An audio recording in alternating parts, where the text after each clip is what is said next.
Bem-vindos a esta nossa exploração aprofundada. Hoje o nosso foco é uma obra, assim, que marcou época, No Invisível, de Leon Denis. E, especificamente, vamos investigar a segunda parte, o espiritismo experimental, os fatos. Exatamente. A gente está se baseando em trechos do livro, né, que é lá de 1911, e também num resumo dele.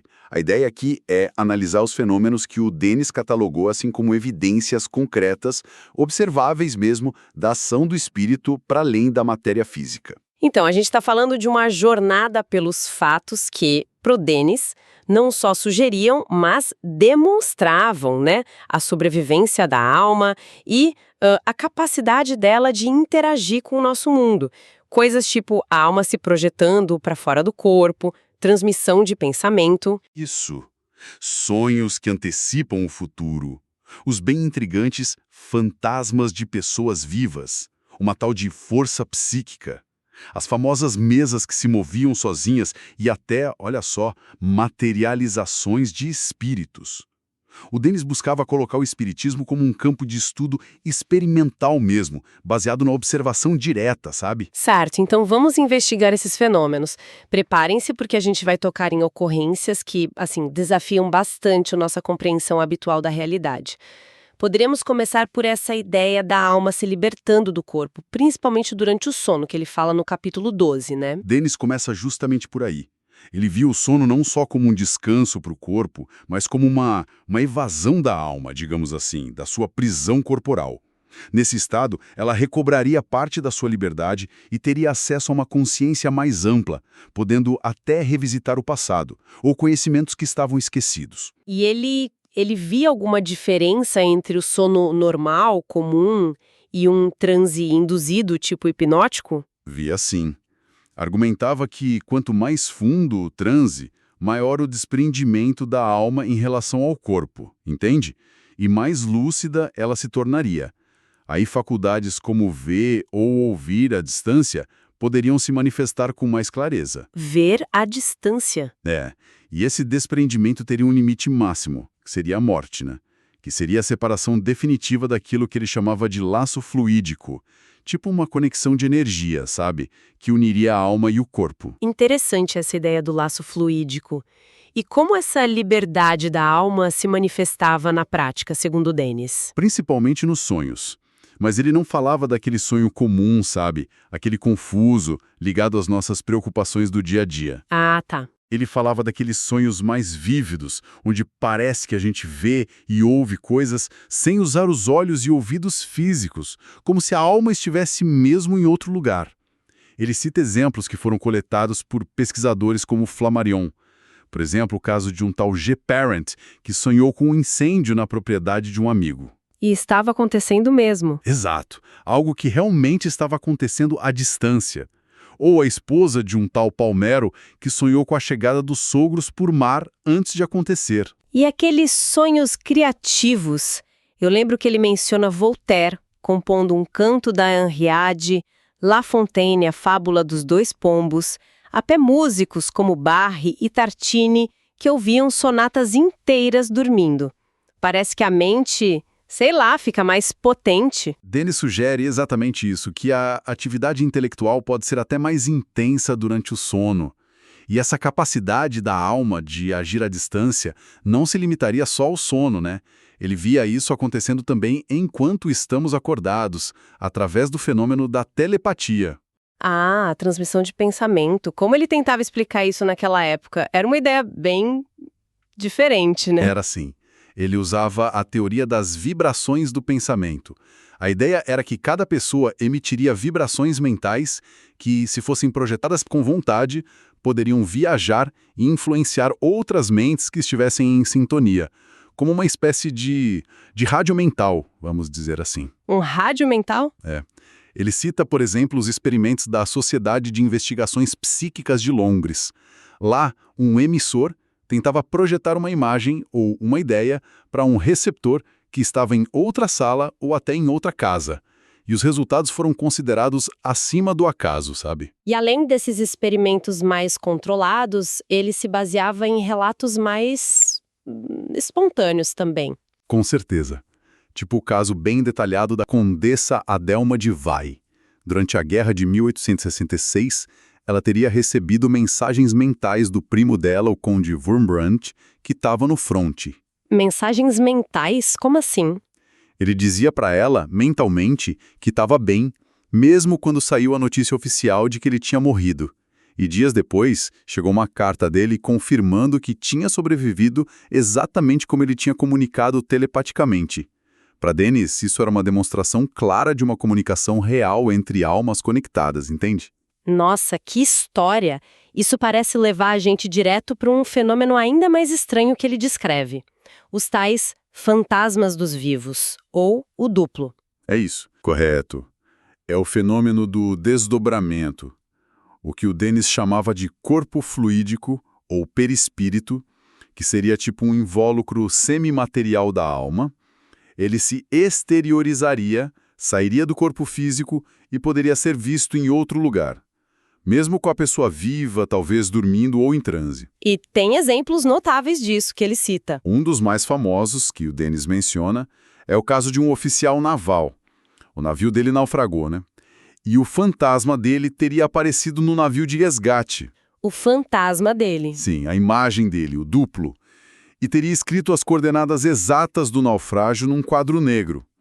Isso permitiu salvar os poucos sobreviventes.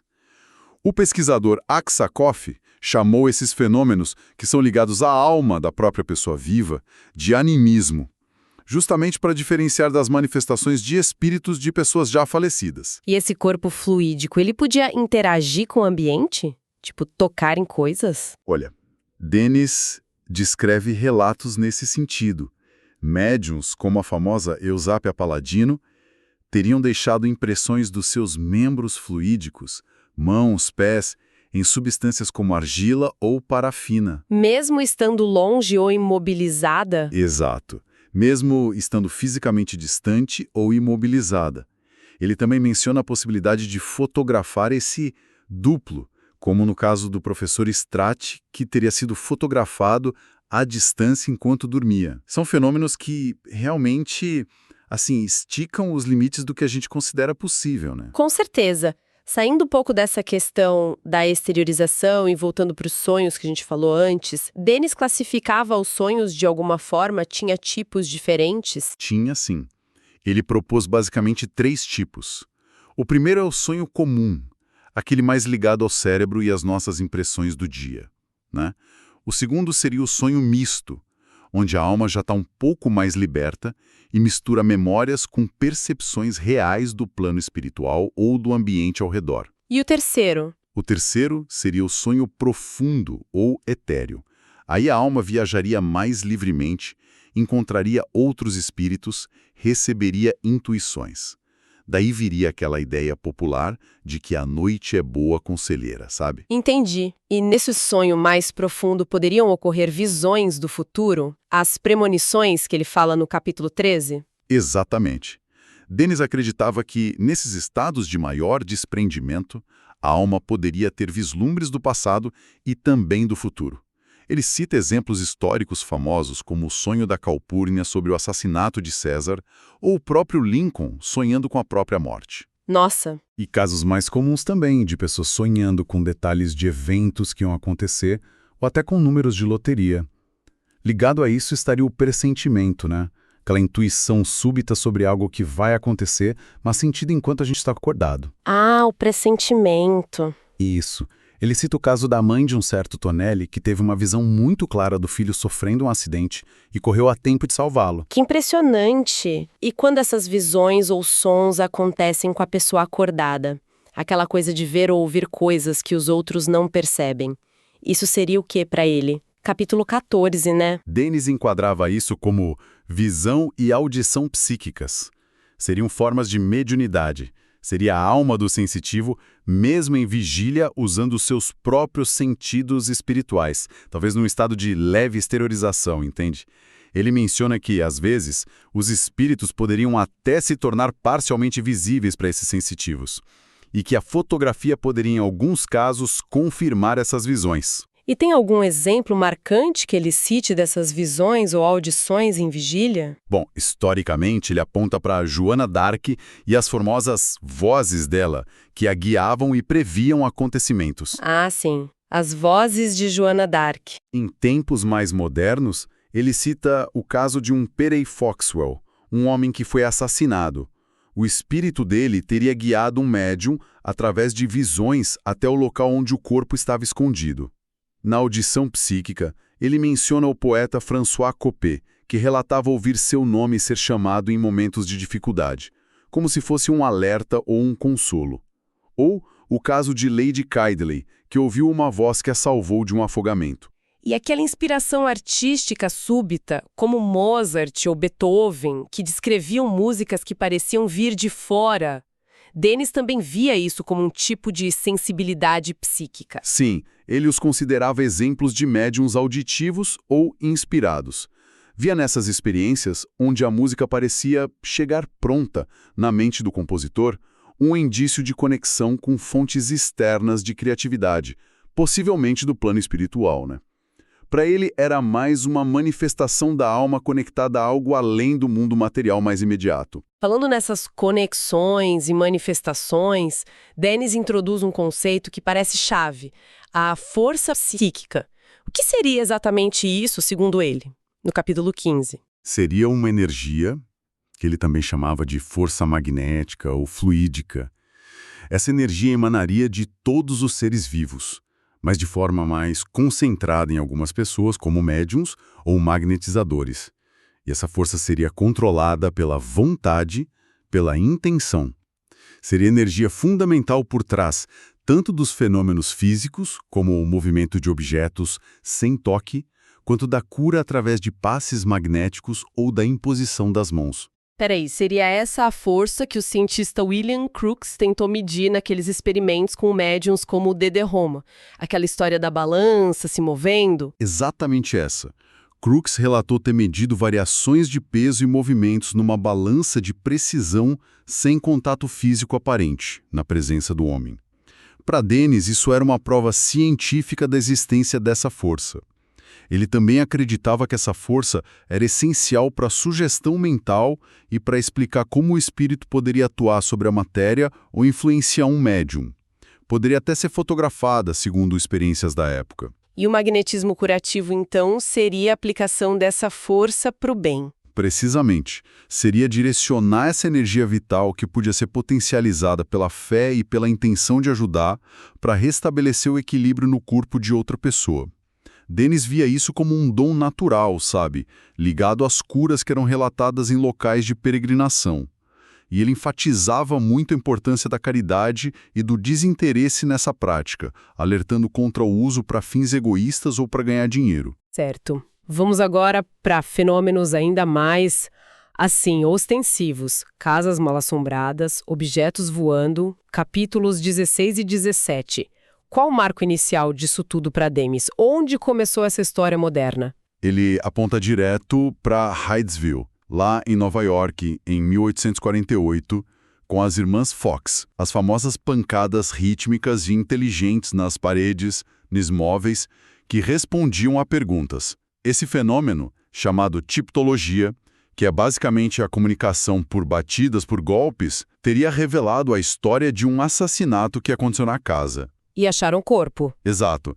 A descoberta posterior de restos mortais no local deu uma credibilidade imensa ao caso e, bom, iniciou o que a gente conhece como o movimento espírita moderno nos Estados Unidos. E a partir daí esses fenômenos se espalharam, tipo mesas que levitavam, objetos sendo transportados? Sim, sim. Denis descreve quase como uma epidemia de manifestações. Ele relata casos como o do senador Talmadge sendo levantado do chão junto com a mesa onde ele estava sentado, ou objetos aparecendo do nada em salas que estavam fechadas, e a escrita direta. Escrita direta? Como assim? Mensagens que apareciam em papéis ou lousas sem que ninguém tocasse nelas. Ele cita uma mensagem atribuída ao político americano John C. Calhoun, cuja caligrafia foi reconhecida depois. Mas imagino que muita gente na época devia atribuir as mesas girantes, por exemplo, a movimentos inconscientes dos participantes, né? Aquela coisa do efeito ideomotor. Como Dennis respondia a isso? Essa era, de fato, a crítica mais comum.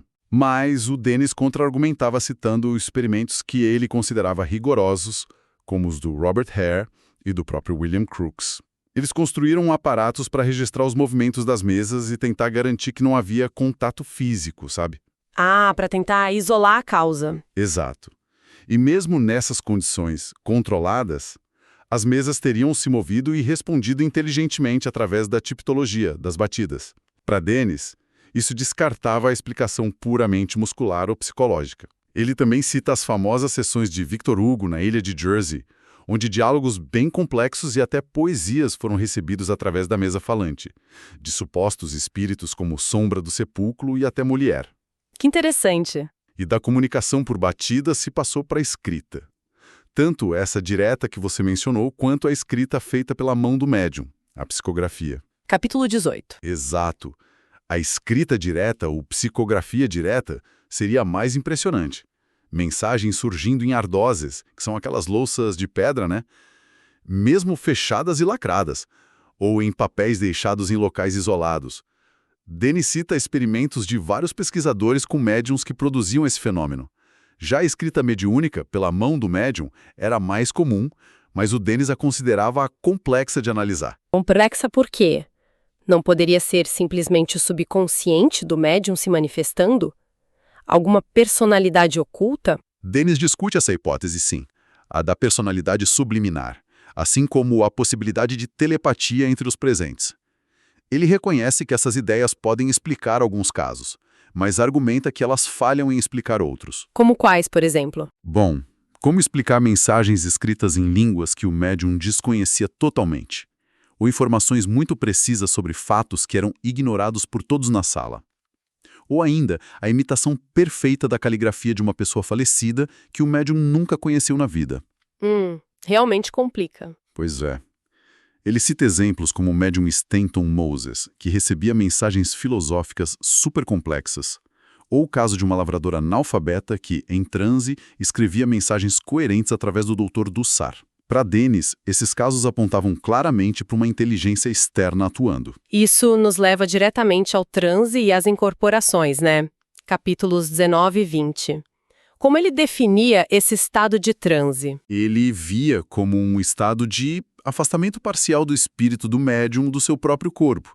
Isso permitiria que outra inteligência, outro espírito, utilizasse temporariamente os órgãos vocais ou os membros do médium para se comunicar, para falar ou agir.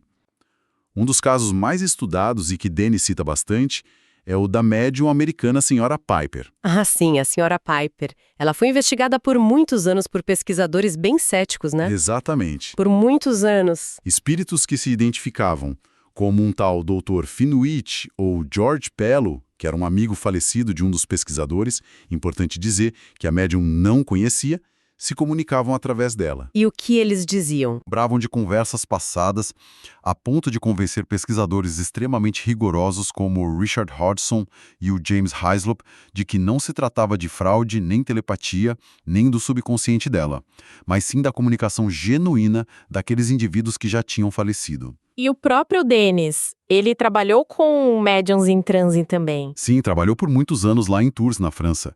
Ele descreve a manifestação regular de espíritos com personalidades muito marcadas e consistentes ao longo do tempo. Por exemplo, ele fala do espírito azul, uma entidade feminina descrita como sábia, poética, que dava conselhos.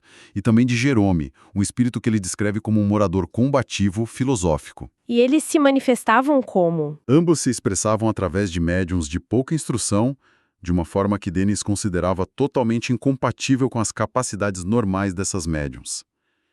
Para ele, a consistência dessas personalidades, a complexidade psicológica, o conteúdo das mensagens dessas e de outras entidades que apareciam eram fortes indícios das suas individualidades reais e não criações da mente do médium.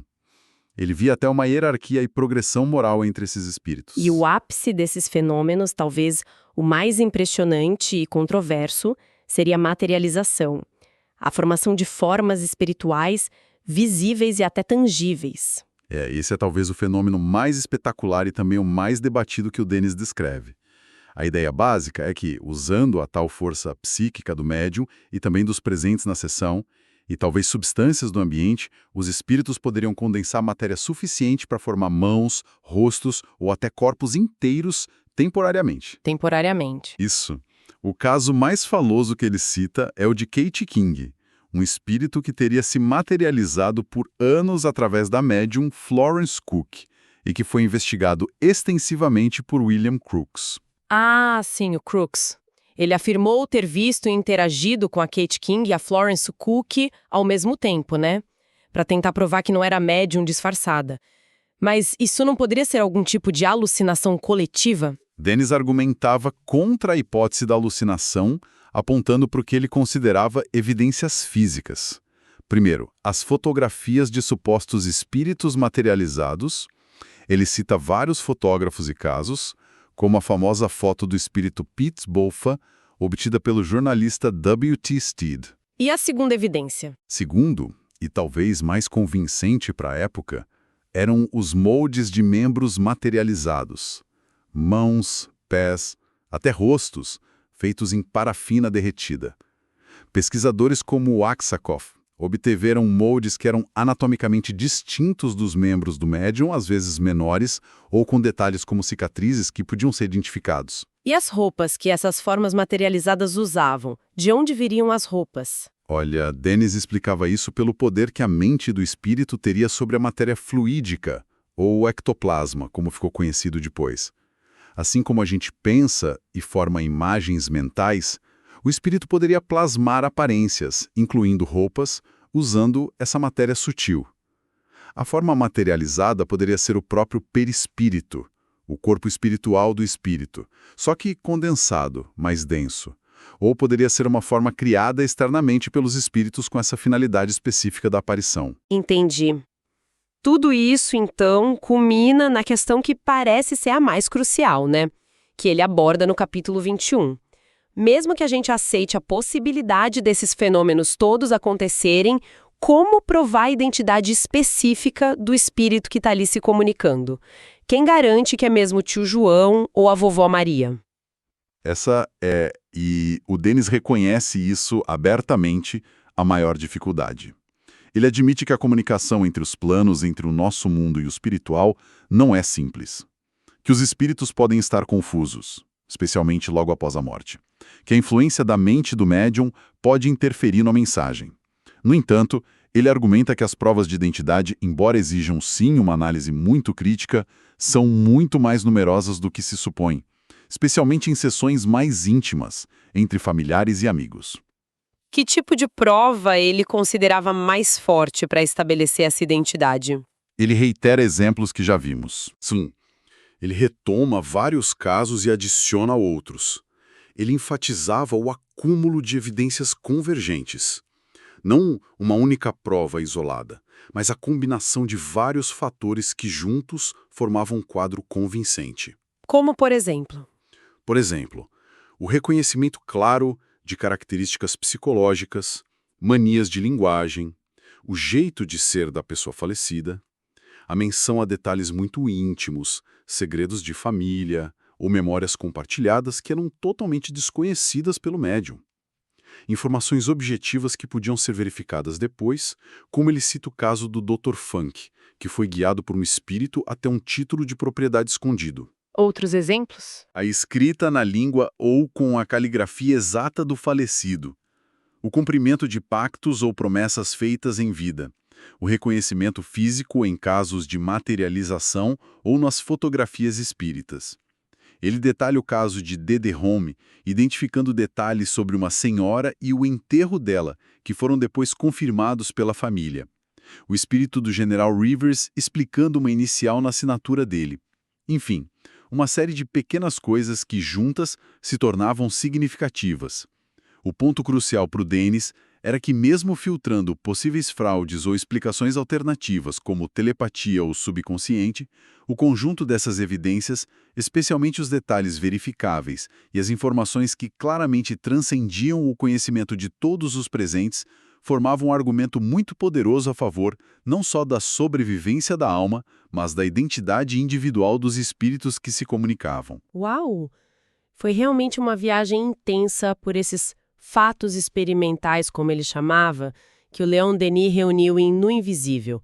Desde a alma se projetando em sonhos e telepatia, passando por visões, curas magnéticas, fenômenos físicos como mesas girantes, casas mal-assombradas, escrita direta. Até chegar nas complexas incorporações em transe e nas impressionantes, embora sempre muito debatidas, materializações de espíritos. E sempre com aquela questão de fundo martelando: quem ou o que está por trás disso tudo? E o Denis apresentou tudo isso não como uma questão de fé cega, né? Mas como resultado de observação, de experimentação, quase como evidências de um intercâmbio real entre o nosso mundo visível e uma realidade invisível.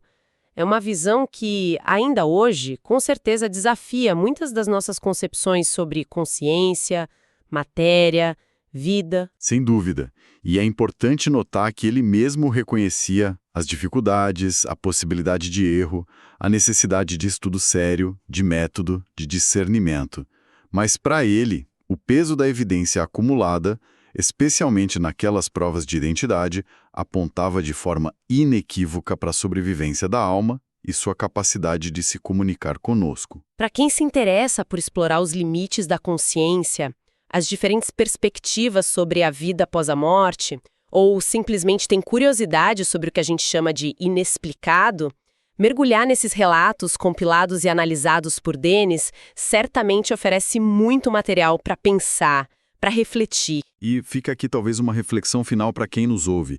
Se o Denis considerava esses relatos como fatos observáveis lá no início do século XX, com os métodos e o olhar daquela época, que tipo de evidência seria necessária hoje, com toda a nossa tecnologia, nosso ceticismo científico mais aguçado, para convencer um público amplo da realidade dessas interações entre o visível e o invisível? Boa pergunta. E será que, no fundo, talvez algumas experiências que muitas pessoas têm e consideram puramente pessoais e subjetivas, aqueles sonhos muito vívidos com alguém que já partiu, intuições fortes que acabam se concretizando, coincidências que parecem ter um significado especial, será que não poderiam ser um eco distante, talvez interpretado de outra forma hoje em dia, daqueles mesmos fenômenos que o Denis tentou mapear e entender há mais de um século? Fica a pergunta no ar. Até a nossa próxima exploração.